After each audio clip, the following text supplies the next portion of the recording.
Bismillahirrahmanirrahim. Wannan ne bidiyon mu na tara a jerin bidiyoyin da muke yi na Microsoft Word. Wannan bidiyon zai mana bayanin abin da ya shafi Arabic typing. Kafin kai Arabic typing kana buƙatan kwamfutan ka ya zama tana da Larabci, kamar yadda kuke gani nan ga English keyboard ga kuma Arabic keyboard. To idan zaka saka wannan kana da hanya guda biyu, zaka iya zuwa search bar ɗin nan na kwamfutan ka, sai ka rubuta language. To zaka ga wannan option ɗin da ya ce add a language to this device, sai ka danna shi, sai ka zo ƙasa zaka ga wannan wurin da ya ce add a language, sai ka taɓa shi, sai ka nemo Arabic. Zaka iya typing, za ga Al-Arabiya, amma ka zaɓa wanda yake Saudi Arabia kamar yadda yake anan, sai ka danna shi. To ni na riga ina da shi, gashi nan anan. Hanya ta farko kenan. Hanya ta biyu kuma shine ka zo settings ɗin kwamfutan ka. Idan ka shiga settings, sai ka zo nan da ya ce time and language, sai ka dawo language, sai ka zo add a language ɗin nan. Wannan kenan. Wannan ne inda muka gama yanzu. Wancan shortcut ne kawai. Wannan kuma shine ta settings. Kar ka canza language ɗin da ke nan. In ka canza shi zai canza maka yaren kwamfutan ka ne.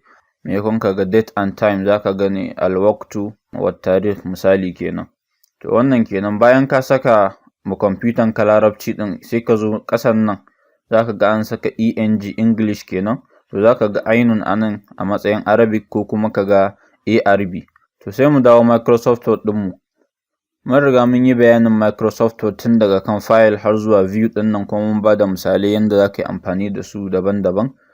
Editing a Microsoft Word na boko da kuma na Arabic bai da bambanci sai kaɗan.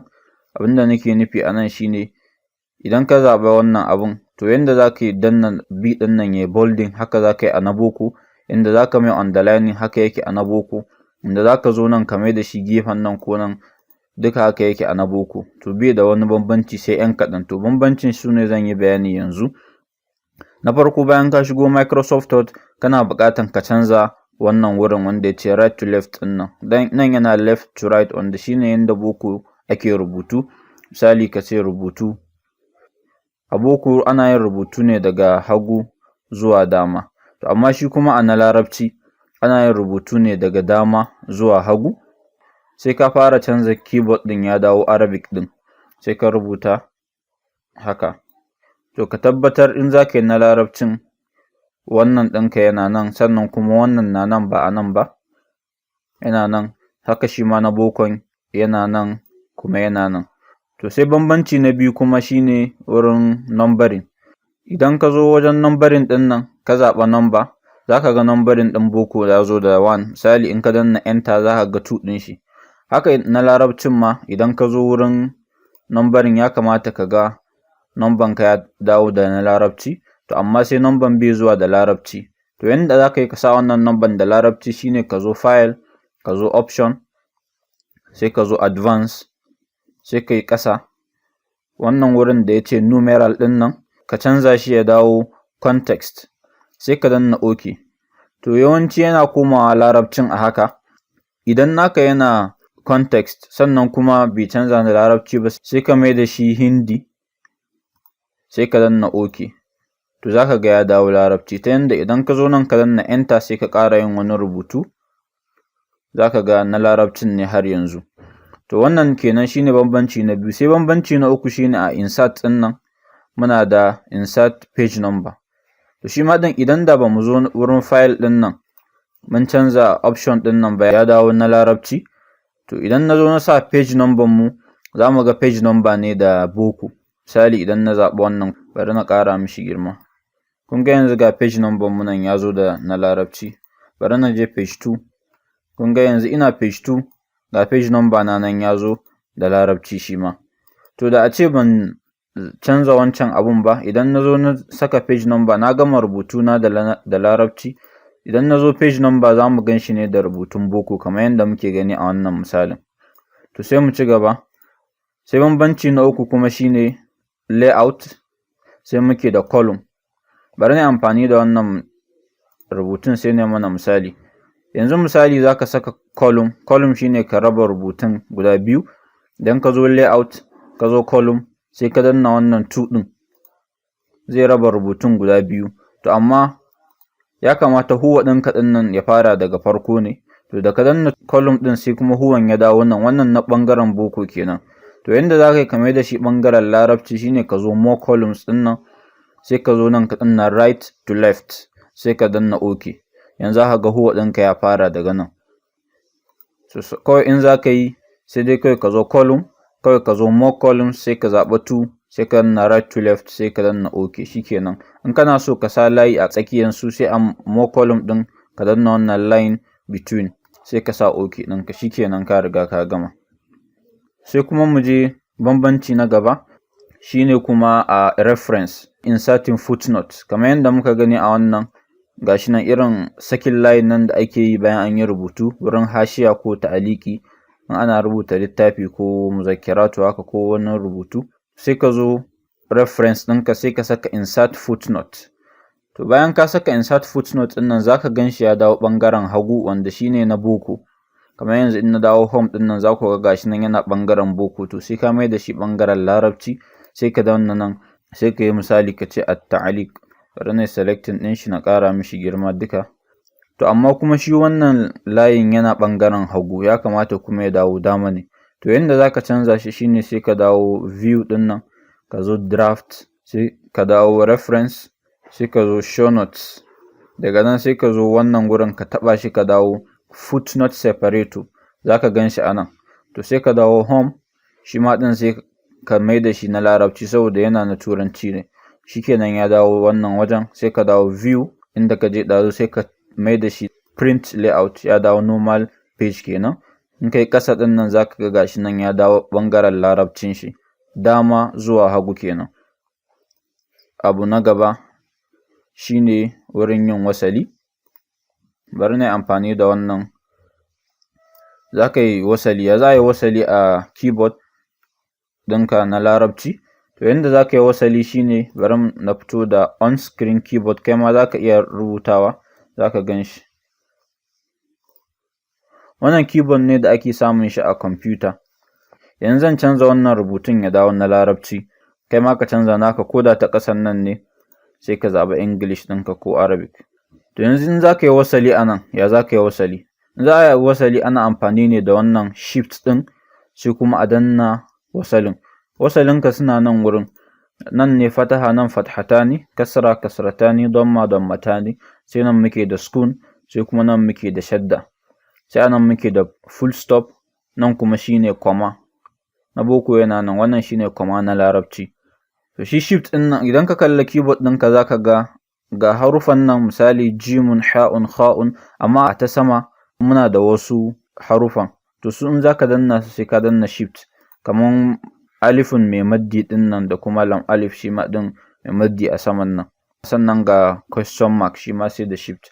To yanda za ka yi wasalin nan, idan ka zo ha'un ɗin nan sai ka yi amfani da keyboard ɗinka wannan, sai ka matsar nan, okay, na sa shift, sai ka matsar, sai ka danna shift, sai ka danna damma, sai ka ƙara yin gaba, sai ka ƙara danna shift, sai ka yi fataha haka, sai ka ƙara gaba, kai shift, sai ka yi damma, kai gaba, kai shift, sai kai sukun haka. Misali nan wurin da akwai ibnu a nan, a ce misali hamza ne a nan, to shi ma sai kai shift, sai kai kasra. Misali wannan muhammad ɗin, inda tanwini ne za a yi a nan, sai kai shift, sai ka danna tanwinul kasri, gashi nan. To haka ake wasali a Microsoft Word. To yanzu wa'innan su ne bambancin larabci da boko a typing a Microsoft Word. Yanzu ka yi rubutunka na larabci, to sai kuma kake so za ka yi canjin font. Muna da font kala-kala a Microsoft Word. Muna da traditional Arabic, wanda yawanci an fi amfani da shi da kuma Arabic typesetting ɗin nan. Za a yi rubutu an fi amfani da su, amma muna da wasu, kamar muna da wannan Andalus ɗin nan, sai kuma muna da wannan da wannan. Za ka yi zaɓen kowanne da kake so a nan. To bayan shi kuma muna da kalan fonts ɗin nan da suke bayar da fancy rubutun nan haka, misali kaga Allahu Akbar, ko kuma kaga irin sallallahu alaihi wasallam, ko kaga irin bismillahir rahmanir rahim. Kamar wannan kun ga nan bismillah ne, bismillahir rahmanir, duka akwai kalan fonts ɗin nan. Za ka iya downloading a Google, ko kuma ka wani magana sai in tura masu in kana so. Bayan font, bari na dawo sabon peji. na buɗe wasu files anan wanda zan mana bayanin yadda za ka yi amfani da su. Misali za ka rubuta heading ɗin makaranta. Yawanci makarantu in za su yi question ɗin jarabawa sukan yi heading ne ƙwaya ɗaya, sai kawai su rinka canza questions ɗin da kuma almadda ɗin da almaudu'u ɗin. To yanda za ka yi wannan, farko za ka saka sunan makarantan, daga sunan makaranta sai kuma address ɗinsu, sai almadda ɗin, sai ka danna tab a keyboard ɗinka, wannan kenan zai matsar ma gefe, sai ka sa almaudu, sai ka ƙara danna tab, misali sa'atan. Za ka ƙara ma shi sunan makarantan girma, kuma sai ka canza mishi font, misali ka ba shi wannan font ɗin, sai ka mai da shi tsakiya. To shi kuma address ɗin ana rage mishi girma saboda bai kaiwa wancan, shi ma sai dawo tsakiya. To sai shi kuma wannan shi ma akan canza mishi font. Bari mu canza font ɗin wa'innan duka guda biyun, bari mu dawo da su traditional Arabic ɗin nan, su ma ɗin za su zo tsakiya.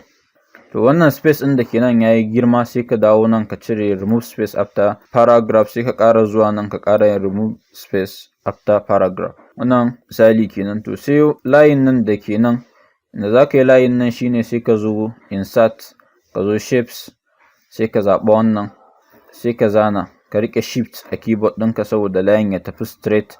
Sai ka dawo format, outline ɗin ka mai da shi baƙi, sannan weight ɗin ka mai da shi, misali mu bar shi a wannan 2 ɗin. To sai kai copying wannan, ka zo copy, sai ka zo paste, zai ƙara baka wani a ƙasa, ka matso da shi sama, ka dawo format, ka zo outline ɗin ka mai da weight ɗin ya dawo wannan, sai kuma ka dawo shape, outline ɗin ka mai da shi dashes ya dawo na ƙasan nan. Ka yi heading ɗinka kenan, sai dai yanzu ka ci gaba da rubutun question ɗinka. Misali yanzu wannan yana tsakiyan nan, sai ka dawo da shi gefen nan, misali ka ce, sai kai question mark, shine shift a nan kenan, shine shift da wannan wurin za'un ɗin nan. To sai ka je kai open bracket, sai ka danna hamza, shine wannan alifun ɗin nan, shi ma amma sai ka danna shift, sai ka danna shi, wanda bracket ɗin shi ma ya ka riƙe shift, sai ka danna 9 ɗin nan. Ka yi number 1 kenan, sai ka je number 2. To amma haka manta question yana zuwa da numbers, sai ka yi selecting, sai ka zo ka saka numbering ɗinka ɗin nan, saboda yana na larabci ba ka da matsala, sai ka ci gaba. Idan za ka je question na 3 kana danna enter, number ka zai fito. Misali za ka ƙara wani kam ɗin, sai ka ƙara danna enter, number ka zai fito. Wannan ya fi sauƙi akan kawai ka zo nan ka rubuta 1, sai ka ƙara rubuta 2, sai ka ci gaba da rubutu, kai ƙasa ka rubuta 3. Wannan duk wahala ne, gwara kawai kai amfani da numbering ɗin nan. Da zaran ka danna enter, shi da kanshi zai fito ma da 4 ɗinka. Kana yin rubutu ka ƙara danna enter, zai ƙara fito maka da number na gaba. Wannan kenan. Sai kuma na gaba muna da wannan heading ɗin. Wasu heading ɗin makarantansu ɗin ba kalan wannan ba ne, wasu nasu kalan wannan ne, wanda suke amfani da kuma logo ɗin makarantan. To idan za ka yi kalan wannan ba wani abu ba ne, kawai logo ɗin ne za ka ƙara a nan, sai ka zo insert, sai ka zo pictures ɗin nan, sai ka nemo inda hoton makarantan yake, logo ɗin su kenan. Bari na yi amfani da wannan logo ɗin, sai ka danna insert, za ka ga logon ya fito a nan. To yanda za ka yi, sai ka taɓa nan ko ka zo wannan, duk ɗaya ne, text wrapping kenan, sai ka mai da shi in front of text, shi kenan. Sai ka rage mishi girma, sai ka ja shi sama, sai ka kawo shi nan inda kake so ka ijiye shi, ko a nan ko a nan, duk inda ka ga dama za ka iya sa shi. A kalan wannan misalin shi bai da wannan layukan da muke da shi, to sai kawai ka goge shi, ka goge wannan layin. Idan kana so ka saka kalan wancan box ɗin, kana da hanya guda biyu. Za ka iya zuwa insert ɗin nan, sai ka zo shapes kamar yadda muke wancan, sai ka yi amfani da rectangle ɗin nan, sai ka zana shi haka. To sai ka dawo format, sai ka zo fill ɗin nan, ka cire fill ɗin, sai ka dawo outline, kamar yadda outline ɗin ya dawo misali wannan, sai kuma color ɗin outline ɗin ya koma baƙi, shikenan. Ka yi kalan wancan kenan. To amma za ka sako da shi ƙasa saboda wa'innan su shiga ciki. To hanya ta farko kenan. Hanya ta biyu kuma, wacce na ma fi amfani da ita, shine ka zaɓa rubutun gaba ɗaya, sai ka dawo wannan wurin borders ɗin nan, sai ka saka outside borders ɗin nan, shikenan. Sai ka dawo ka ƙara komawa, ka zo border and shading, sai ka zo ƙasan nan ka zaɓa misali wannan, sai ka danna OK, shikenan. Na ma fi amfani da kalan wannan, ya fi sauƙi, ka gama. To wannan kenan. idan heading ɗin makarantanku na ɗauke da na Turanci sai ka rubuta kamar yanda yake a nan, sai ka tsara abin makarantanku shikenan kawai, ko kuma makarantar da suka baka aiki sai ka musu abin da suke so. To sai kuma misali na gaba shine muna da wannan, idan yanzu kana rubuta littafi ko kuma a muzakkiran da kuke yi kuna so ku saka sunan muzakkiran a sama, yanda wani lokaci in ka buɗe littafi zaka ga tana da suna a sama, da duk pejin da ka buɗe zaka gan shi. To yanda ake yi, peji ɗaya zaka samu, misali mai amfani da wannan sai kai double clicking a saman nan, wannan shine header and footer wanda yake nan a insert ɗin nan zaka gan shi header ga footer. To header ɗin shine na sama, to sai ka rubuta abin da zaka yi, bayan ka danna zaka ga yana na boko sai ka mai da shi na larabci, ka canza font ɗin, misali ka dawo da shi traditional Arabic, ka ƙara girman shi font ɗin, sai ka rubuta sharhu sawati'il juman, to sai kai double clicking a gefe. Yanda ka rubuta wannan sunan, duk wani peji da ka buɗe zaka ga sunan nan gashi nan, sharhu sawati'il juman. Shi ma yanzu inda zan zo nan in ƙara zuwa sabon peji zaka ga gashi nan sunan. To shi header da in kai amfani da shi kowane peji zai fito, shine yanda muke gani a nan, a kowane peji muna da shi. To sai kuma muke da wannan manzumatu ne, idan kai baitoci a larabci, misali kamar yanda muke ganin shi a nan, kun ga wannan baitocin kawai sun zo haka ne a zube, babu tsari, ba a tsara su ba kamar yanda suke a tsare a nan wurin.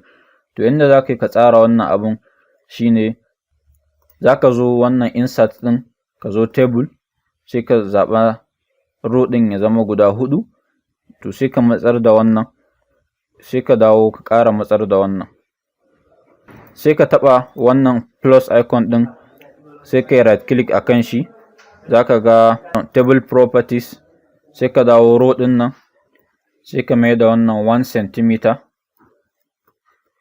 sai ka dawo wannan at least ɗin ya dawo exactly, sai ka danna OK. To sai ka dawo home ɗinka, sai ka zo wurin nan, sai ka mai da shi justify low. To shikenan ka gama, sai dai kawai kai selecting wannan ka kai shi nan, kai selecting wannan shi ma ɗin ka kai shi nan. To sai ka zo nan ka riƙe shift, sai ka danna enter. Bari mu fito da wannan keyboard ɗin, ka danna shift sai ka danna enter, shikenan yayi. Wannan farkon zaka sa mishi numbers, da ka yi haka, da ka zo layout, da ka danna insert below zaka ga number ka ya zo number 2 kuma ya taho a wannan tsarin, ka ƙara danna insert below number 3, number 4 haka har ƙarshe. To kawai sai ka zo kai selecting wannan ka kai shi sama number 2 ɗin, ka ƙara selecting wannan ka ƙara kai shi wannan number 3, sai ka zo ka danna wannan shift da enter ɗin, sai kana nan ka danna shift sai ka danna enter, shi ma wannan ka danna shift ka danna enter, haka kawai za ka yi ta yi. Shikenan bayan ka gama sai ka taɓa wannan plus ɗin, sai ka zo wannan wurin sai ka ce no borders, shikenan abiyatun ka sun yi tsari. Bari na goge wannan, shikenan ka riga ka gama wannan. Ina jin ƙarshen bidiyon muke nan na abin da ya shafi larabci. Insha Allah umma da wani abu za mu ƙara yin wani bidiyo a kan shi. Assalamu alaikum wa rahmatullah.